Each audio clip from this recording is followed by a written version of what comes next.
The size of Kano may mean it is the 20th biggest state in Nigeria, but with a population of over 10 million inhabitants, it remains the most populated state in the entire federation. Created in 1967, Kano is one of Nigeria's most commerce-friendly states, and by implication, the commercial nerve of northern Nigeria. The Kano State Governor, His Excellency Dr. Abdullahi Umar Ganduje, is passionate about the development of the state and has indeed paid special focus on infrastructures, such that networking in the state stands tall and the healthcare facilities in the state are regarded as some of the best in the country. Kano boasts of some of the best ultra-modern facilities you can find around in Nigeria. Working in line with President Muhammadu Buhari's agenda on agriculture, Kano State has ensured a massive production of rice as well. The Durbar Festival in Kano makes it a tourist hub for people from all over the world. A lot of people come here from time to time to participate in the yearly event. The governor explains particularly what his administration has been able to achieve so far. We were sworn in 29th May 2015, and we came in at the time when the economy was almost completely down because oil money was down, the production of oil was down, and also we inherited a lot of debt, especially in terms of infrastructural facilities. So the first thing we did was to reduce the cost of governance, because that is a starting point. And we reduced the number of ministries from 19 to 13. And also we reduced the salaries and allowances of political office holders. And at the same time, we blocked all leakages. That was the first thing that we did in order to have a good start. And secondly, since we were so much used to oil money, the efforts in internally generated revenue was very low. So that one too, we have to reform the whole system. We had to reorganize the institution by dissolving it, and they requested all civil servants to go back to the office of the head of service so that we start on a clean slate. We employed young graduates and experienced people with a lot of energy. And we did it through transparency by advertising. Anybody who was interested was invited to do so. And immediately they were on the ground, they started advocacy to enlighten members of the public, especially those who have the wherewithal to pay taxes. But unfortunately, they have not been used to that. So they had to use a lot of advocacy in order to ensure that people are carried along. Alhamdulillah, that one has paid off because our internally generated revenue has tremendously increased, even though we are still, trying to get people into the net. So with this background, now we started to examine our programs. First of all, since we inherited a number of infrastructural facilities not completed, then we put that into priority. And in order to ensure that it was a continuity, so that, but while doing that, we found that even before the previous administration, there were capital projects that were abandoned by other administrations. So we had to take that into consideration, and as much as possible, we combine the two, and many of them are being completed, even though we still have many that are on the ground. And also we initiated our own programs. Another strategy we adopted is that we look into what are the demands of an urban area, because Kano is a cosmopolitan city, second to Lagos, though we are the most populous state in the Federation. So you find that the challenges in the management of cosmopolitan cities are very, very obvious. So we started, first of all, we saw that there is a lot of go slow in the city. Therefore, we had to reform the transport system, and we have to improve the road network, starting from there. And we identify those areas that are creating hold-ups in the city. And we have to use modern system of infrastructural facilities because the old system, of road construction is not paying off. So we decided to introduce some underpasses in some areas and some flyovers in some areas. And I'm happy to inform you that we have completed one giant underpass which now has completely solved the transportation problem along that area. And we are doing another one. I hope you have taken time to go and see for yourself. That one is under construction. And also we examine the population distribution of the city. And we found out there are some big settlements that are always, people are commuting from those settlements down inside the city. And we decided to make sure that those cities, towns are linked up. For example, even though you don't know the towns, I mean the names of the places, but if you go to Dakata, Bela, there is a very big settlement connecting two metropolitan local governments. We decided to take that route, and we are spending 2.5 billion along that road. And then we took another major settlement, Andishe, with a high population, but with bad road. That one too is about 1.5 billion. Work is going on. And then Panshekara, another big settlement connected to the city, but transportation is very difficult because of potholes, bad roads, and the settlement is big, and people are always commuting inside the city. So that one is going on. And also, we decided to see how we can connect people who are coming from Maiduguri side, who wish to go to Zaria side. They don't need to come into the heart of the city.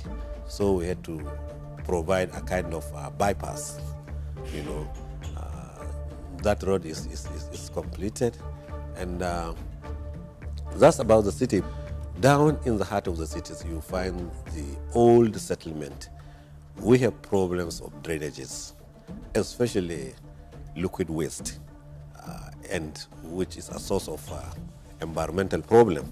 So we decided to create another program that we go right inside the heart of the city, and then to see that we cover all the drainages and all the liquid waste that is coming out from houses. We make sure that we link them properly according to, engineering concept. And for those houses that are not having even doors, we provide doors for them. At the end of it, we have a very clean, pedestrian road inside the city. And we even go to the extent of providing street lights within the main town. So you find that we are killing so many birds with one stone. First of all, sanitation has been improved because you cannot see flies, cockroaches, and many other things. And at the same time, we provide lights. Those who want to do some reading in the night or some artisans in the night, trading, they can be able to do so. So another issue of cosmopolitan area is the issue of youth and employment. So that one, we are taking 2 steps to do that. First of all, we are building a mega skill acquisition center, where after we conducted a research in the state to find out which are the kind of trades that immediately our youth are able to acquire, you will be able to get a job. So we identified 24 4 trades that once a child or a youth is able to acquire such skills, there will be automatic job in the city. So we started construction that ultra-modern center, was almost 1 billion naira, and also with the equipment, about 1.5 billion naira. We've already ordered for the equipment. So you can see that if we complete that center, it will take about 5,000 students at a time. And since we identified the gaps in terms of skill acquisition we have in the state, we shall be able to bridge that gap. But in an interim, we have to do something. So from time to time, we gather our youth, we get their data, and we ask them to choose what type of trade they like. And then we provide them, and with ITF, we provide them with an empowerment program. But also we discovered that, you see, we have a large population here with the vehicular movement, and the issue of vehicle maintenance is a very lucrative job here. So we decided in the first instance, we took 75 youths to Kaduna, Peugeot automobile in Kaduna, and they spent 1 year. Now they are full motor mechanic engineers. And since that program succeeded, because we gave them some empowerment, we gave them some tools, we gave them some spaces where they will operate, and also those who are already in the business are being able to integrate them. Now, since we have seen the success of that program, we took another 150 youth, we sent them to Kaduna. So we decided also to, out of those 100, we made sure that 50 are girls, while 100 are boys. So you can see what we are doing about youth empowerment. And also we have to look into the rural areas. In the rural areas, one major problem is communication. Therefore, we have to introduce what we call integrated rural development. First of all, we had to undertake a research to find out which towns, villages, and hamlets that are not accessible. We took a document, we had over 1,000 of such settlements, and we decided to take the first 100 and see how we can provide a kind of rural roads in order to face the challenges of rivers, streams, erosion, so that such villages can communicate, especially if you look at those who are farmers. They find it very difficult to bring out their produce to the nearest market. And also in terms of health, you find that there are pregnant women who cannot reach health facilities. That is a big problem. And even if you look in the sector of education, some teachers will not be able to reach the schools where are supposed to teach. The inspectors of schools will not be able to reach there. And communication is very difficult, and that will reduce the socio-economic of such places. The issue of water supply is very important. It's part of the integrated rural development. We also took a research and investigation to find out those areas that do not have water at all. They have to go to the rivers, and we took that and we designed. We have our own outfit for the construction of boreholes, which we'll call Ruasa. So we invigorated that outfit, provided it with more modern equipment for the construction of boreholes, and they went into action. You see, we have 3 types of boreholes. First of all, we have the one with overhead tank using solar system. We have another one with overhead tank using electricity and also generators. And we reticulate the whole town and provide a big water tank. So it will look as if there is a regional scheme, the way we are doing it. And sometimes we combine 2 or 3 boreholes together so that they discharge into one tank. And also the ordinary pump.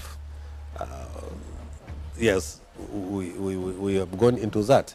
So you can see that in terms of water supply, in order to improve the rural communities, we have gone very far in that.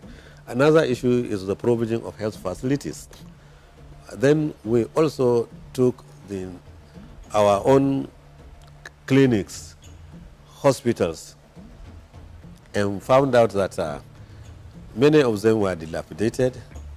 We have to improve the building, the infrastructure, and also we have to train more health workers, post them to such areas, and do a lot of advocacy so that people, especially women, will understand the reason of why visiting to the clinic is very important. And in order to do that, we had to employ 950 traditional birth attendants who are already settled in the rural areas, who we gave them some training, we gave them some equipment. They will be able to take some birth, and they will be able to advise women on what to do. And very importantly is the issue of agriculture. You know, Mr. President Muhammad Buhari, when he came, he told us if we are to revive our economy, we have to go to the farm. Therefore, we took that issue very, very important. But first of all, what we did was to identify who are the real farmers. So we had to remove the middlemen as far as agriculture is concerned. We had direct contact. We encourage them to develop cooperative societies so that we can deal them in a kind of a group. And we sat down. They told us actually what are their problems. First of all, we discovered that they are lacking improved seeds. And if you don't have improved seeds, quality seeds, you may be wasting your time, because it is the same labor, it's the same expenditure you put, but the production is not the same. So we had to tackle that problem. And the first thing we did to tackle that problem was to provide them with some soft loan. So we provided the sum of 100 million naira, but instead of collecting the money back, every season we have told them that they should recycle the money. And happily enough, Mr. President has succeeded in reaching a deal with Morocco, where some raw materials are directly being produced from that country. And our own fertilizer blending plant is part of the one chosen, where some inputs are being given and we produce and we give back to the federal government or to communities that needed it, and also within our own state here. The security of lives and properties is also of utmost importance to His Excellency the Kano State Governor. With a fleet of patrol vans provided for the police officers and regular trainings, Kano State has been able to combat crime to its barest minimum, especially the dreaded Boko Haram terrorists. The Commissioner for Works also shed more light on some of the achievements of the governor. His Excellency has done a lot in infrastructural development in Kano State. You know, Kano being the most populous state, at the same time the center of commerce, we have a lot of people coming every day for businesses, and at the same time our population growth is going so exponential. To this end, all our roads are now being transformed to be 2-lane, 3 lanes, dual carriageway with 2-side drainages and also street light. As you come to Kano, you see that in the night, everywhere the light is on. This improved the security of the people of Kano State, and at the same time it boosted commercial activities after the closure of our major markets. I want to reiterate that His Excellency Dr. Umar Ganduje has been a man well known for patience, perseverance, and a workaholic. His Iban name is Ganduje Gandun Aiki. Ina ka fito aiki, ina za ka aiki, which means wherever he comes is from work, wherever he's going to work for the people of the state. And he's a man that has the people of Kano State at heart. We have to extend our appreciation to His Excellency Dr. Lai Umar Ganduje for making our city to become a mega city that will be proud of it. And I'm sure as you come in, some of the places, if you know Kano before, most of our guests and visitors has to be led by people because of the infrastructural development going on in Kano State. With the level of growth experienced in the northern state already, every son and daughter of Kano will be proud of their governor's achievements and will almost certainly want to reward him with a second term in office. Indeed, one good term deserves another. Gandu Aiki, Sanunde Aiki.